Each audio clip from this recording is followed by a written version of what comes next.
Salut à tous, aujourd'hui revue du Tanko de Odyss Collection, c'est parti.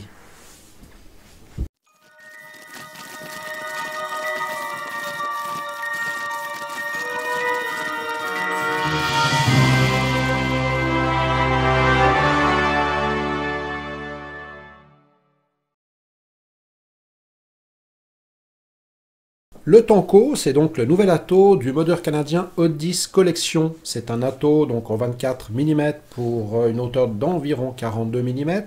Il a une capacité de 2 ml.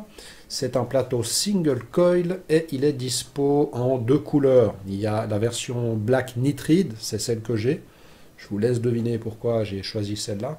Et puis la version inox. Le prix de cet atto est d'environ une centaine d'euros francs. Je l'ai vu voilà, entre 95 et 105 francs à peu près, hein, euros. Je l'ai vu dans cette gamme de prix. Donc voilà, on va passer en gros plan pour voir ça de plus près. Voilà, le Tanko nous arrive dans cette boîte. À l'intérieur, on va y trouver déjà les spares. Bon, il y a tous les joints. Il y a deux jeux de vis de rechange pour le coil, une clé Allen pour visser nos vis, l'atto en question. Alors il n'y a pas de drip tip qui est fourni avec, par contre sur donc le top cap en inox, on peut, c'est du 510, on peut mettre n'importe quel drip tip, hein. D'accord. Ensuite, on a un top cap avec un drip tip intégré. Alors là, on peut rien mettre dessus, hein, qu'on peut venir mettre à la place du drip tip inox. Et puis, on a un tank, alors plexi, j'imagine, hein, givré, hein, avec le même top cap. Donc ça, c'est drip tip intégré, on peut pas rajouter un autre drip tip, hein. Voilà. Alors donc là, moi j'avais monté le tank en Ultem.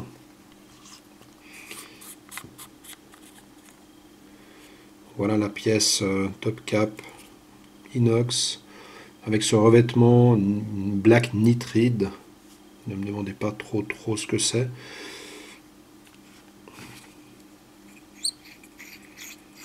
Ensuite, notre partie cloche qui vient avec le tank. Le plateau de montage avec nos deux vis et puis le pin positif qui est donc plaqué or 24 carats. Savoir qu'on peut démonter aussi cette partie. Donc ça, c'est un plateau en inox. Voilà, donc c'est doré aussi dessous.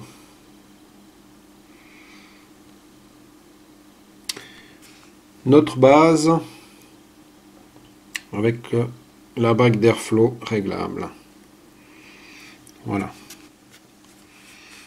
Alors pour le montage, vous allez voir que c'est relativement simple, hein. Alors là, je vais vous monter un Clapton nichrome 3 mm de diamètre, donc vraiment pas compliqué. Tac. On fait attention donc que les pattes passent bien sous les vis et on serre.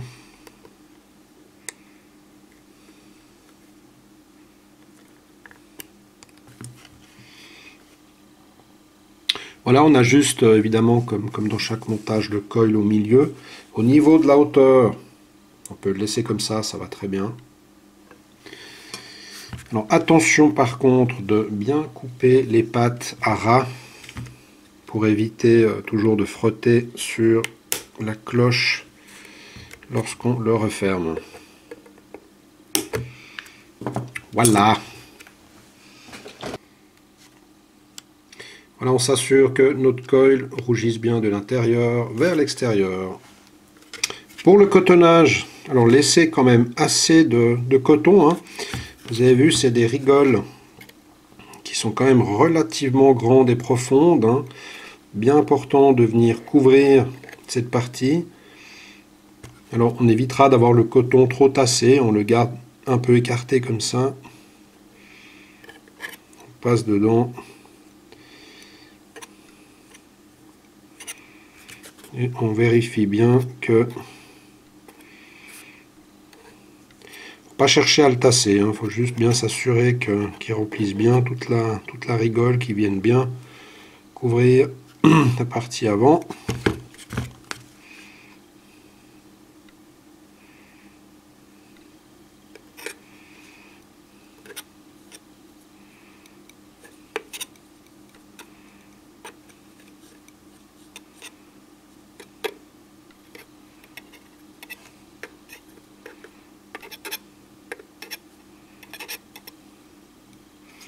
Voilà. Donc n'hésitez pas à laisser assez de coton, hein. C'est quand même un montage assez gros. Une fois que c'est fait, comme d'habitude, on met du jus sur le montage.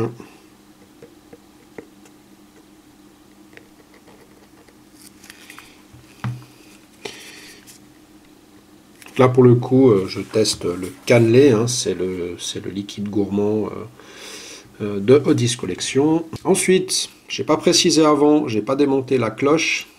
A priori, la première fois, elle est passablement bien serrée dans le tank. Et il y a eu apparemment des petits problèmes de faiblesse lorsqu'on doit un peu forcer pour le dévisser. Il y aurait eu des cas. Un reviewer l'a fait remarquer comme quoi ça peut casser. Donc gaffez-vous, ne forcez pas, trouvez la bonne combine pour essayer de l'enlever éventuellement. Voilà, normalement on y arrive en mettant le doigt dedans, sinon avec éventuellement un gant latex pour peut-être mieux tenir dedans. Ensuite, voilà, donc là je pourrais le mettre sur le tank PMMA, hein. Je vais rester en l'occurrence sur l'Ultem. Gaffez-vous bien de bien le visser sans forcer. Si vous sentez que vous n'êtes pas dans le pas de vis, vous tournez un peu en arrière. Parce que là, comme c'est un pas de vis en plastique, hein, en Ultem, dans le tank, bah, si vous l'abîmez, après c'est foutu, hein. On serre normalement. On va pas forcer plus loin, hein, parce qu'après, on va se faire chier à l'enlever. Ok, avant de refermer, on va voir si ça a l'air de bien jouer. Pour refermer, donc rien de spécial, hein. Là on est inox sur inox au niveau des pas de vis, puisque c'est la cloche qui vient se visser sur la base. On serre normalement, il y a un joint. Pas besoin non plus de serrer comme un sourd, on serre juste correctement. Tac. Alors moi je vais mettre ma base noire, mon top cap. Là aussi on se gaffe quand on vise de bien rentrer dans le pas de vis. Serrez-le normalement. Si vous avez un doute, mettez un petit peu de base sur le... J'ai eu un peu de peine à le dévisser une fois, hein. Je l'avais serré, j'avais l'impression normalement, mais j'ai eu un peu peur en voulant le desserrer que je n'y arrive pas, donc gaffez-vous à ça. Voilà. Mettez le drip type de votre choix, pour autant que vous utilisez cette pièce. On va voir ce que ça donne avec le top cap drip type intégré en Ultem. Voilà, c'est joli aussi. Alors pour le remplissage, donc en général quand même par le haut, hein. Vous avez la possibilité de le faire par le bas, mais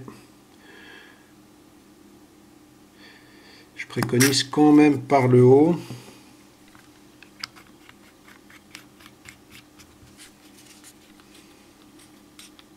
Voilà, donc par le bas, vous pouvez aussi, mais gaffez-vous juste que la chambre tourne bien avec votre tank et pas qu'elle commence à se dévisser dedans.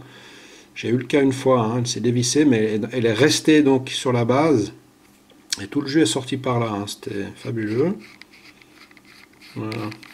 Et c'est fait pour. On peut aussi refaire son cotonnage ou son coil sans perdre notre liquide.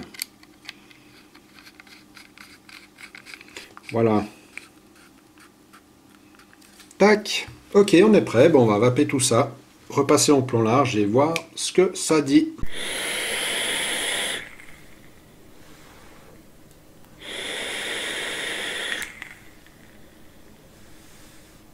Magnifique. Magnifique. Le rendu vraiment de cet atomiseur. Très très bonne vape. Très bon rendu. Hein, c'est une vape dense, tiède. Ça marche très très bien. Je précise que jusqu'à maintenant, j'ai pas eu de fuite avec, j'ai pas eu non plus de dry hit, hein, j'ai pu tirer, là j'ai bien tiré comme un goret du reste, hein, le tank est un peu vide. Donc vraiment, vraiment ça fonctionne bien, j'ai pas eu de problème avec, un pur régal. Si je passe en revue les points positifs, négatifs, alors dans le positif, bah, évidemment la vape qui est très très bien, très très bonne, superbe. Qualité de fabrication qui est impeccable, vous avez vu, les pièces sont parfaites, il n'y a pas pas de vis, de problème, de joints, etc. Tout est nickel, tout est bien ajusté. Bon, bah, simplicité de montage, hein. C'est vraiment easy de monter le coil là-dessus, il n'y a rien de compliqué. C'est un Atto qui est relativement simple au final, mais qui fait super bien son taf, voilà. Le rapport qualité-prix, excellent, excellent, 100 balles.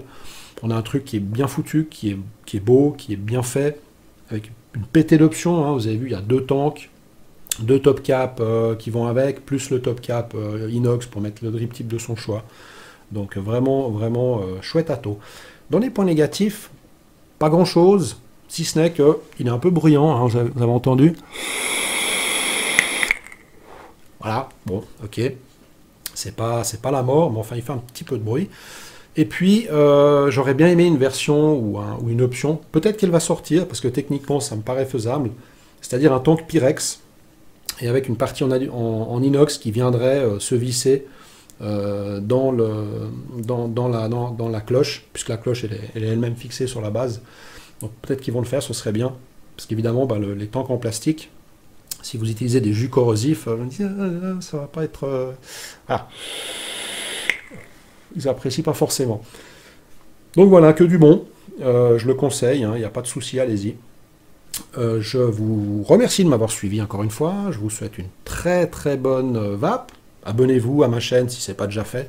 Et je vous dis à bientôt pour une prochaine revue.